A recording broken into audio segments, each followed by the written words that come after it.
जिस बहू से नफ़रत थी, उसी से बेटा बेइंतहा मोहब्बत करता था। रात के ठीक 12 बजे हवेली के पुराने दरवाजे पर किसी ने 3 बार दस्तक दी। नई नवेली बहू नैना की नींद खुली। उसने खिड़की से झाँका तो सफ़ेद कपड़ों में एक लड़की खड़ी थी। अगले ही पल वह लड़की धुएँ की तरह गायब हो गई। नैना का दिल जोरों से धड़कने लगा। तभी पीछे से उसके पति आरव ने उसका हाथ पकड़ लिया और बोला, खिड़की से कभी मत देखना। इस हवेली में जो दिखता है वो हमेशा सच नहीं होता। सुबह होते ही सास सावित्री देवी ने नैना को पहले ही रसोई में सबके सामने अपमानित कर दिया। लेकिन हैरानी की बात यह थी कि आरव ने पहली बार अपनी माँ के खिलाफ आवाज़ उठा दी। उसने कहा, अगर नैना की बेइज्जती हुई तो मैं इस घर में नहीं रहूँगा। यह सुनते ही सास का चेहरा गुस्से से लाल हो गया और देवरानी रिया के होठों पर एक रहस्यमयी मुस्कान आ गई। रिया बाहर से भोली थी, लेकिन अंदर ही अंदर पूरे घर को अपनी उंगलियों पर नचा रही थी। वह सास के कान भरती और हर गलती का इल्ज़ाम नैना पर डाल देती। धीरे धीरे पूरे घर में नैना अकेली पड़ने लगी। केवल आरव ही था जो उससे सच्चा प्यार करता था। हर रात वो नैना से कहता, मुझे नहीं पता इस घर में क्या राज छिपा है, लेकिन मैं तुम्हें कभी अकेला नहीं छोड़ूंगा। एक दिन नैना पुराने स्टोर रूम की सफाई कर रही थी। वहाँ उसे एक पुरानी डायरी मिली। डायरी के पहले पन्ने पर लिखा था, अगर यह डायरी किसी बहू के हाथ लगे तो समझ लेना कि अगला निशाना तुम हो। नैना के हाथ कांपने लगे। डायरी में लिखा था कि इस घर की पहली बहू की मौत हादसा नहीं थी, बल्कि हत्या थी। और सबसे चौंकाने वाली बात, हत्या करने वाला कोई और नहीं बल्कि उसी घर का अपना सदस्य था। उसी रात नैना ने देखा कि रिया चुपके से आधी रात को पिछवाड़े वाले कमरे में जा रही है।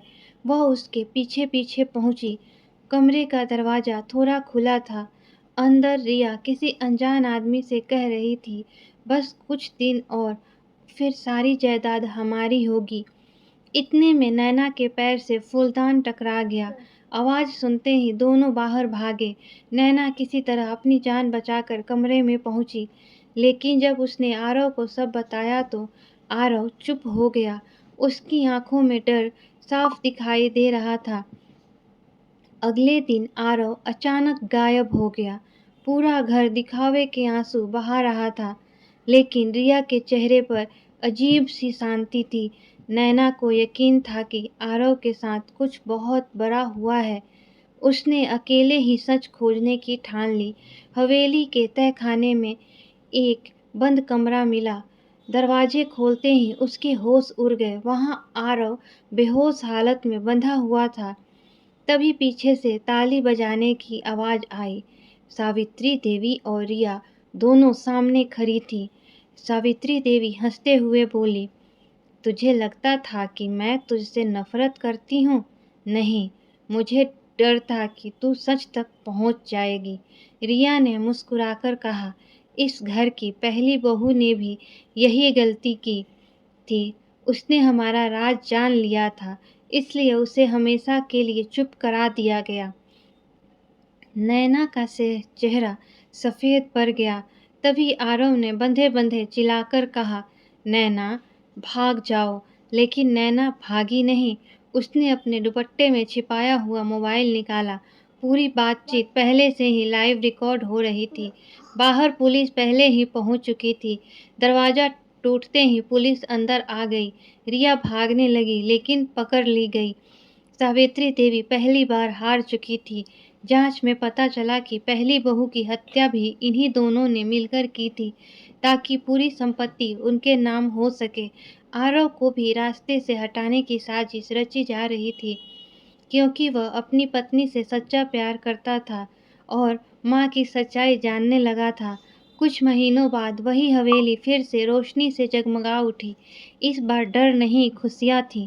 सावित्री देवी और रिया जेल की सलाखों के पीछे थी। आरव ने सबके सामने नैना का हाथ पकड़कर कहा, जिस दिन तुम इस घर में आई थी उसी दिन मेरी जिंदगी बदल गई थी। तुम सिर्फ पत्नी नहीं, मेरी सबसे बड़ी ताकत हो। नैना मुस्कुराई, उसकी आंखों में आंसू थे, लेकिन इस बार ये आंसू दर्द के नहीं, जीत और प्यार के थे। हवेली का सबसे बड़ा रहस्य खत्म हो चुका था, लेकिन उनकी प्रेम कहानी अब सच में शुरू हुई थी। The end. Thank you.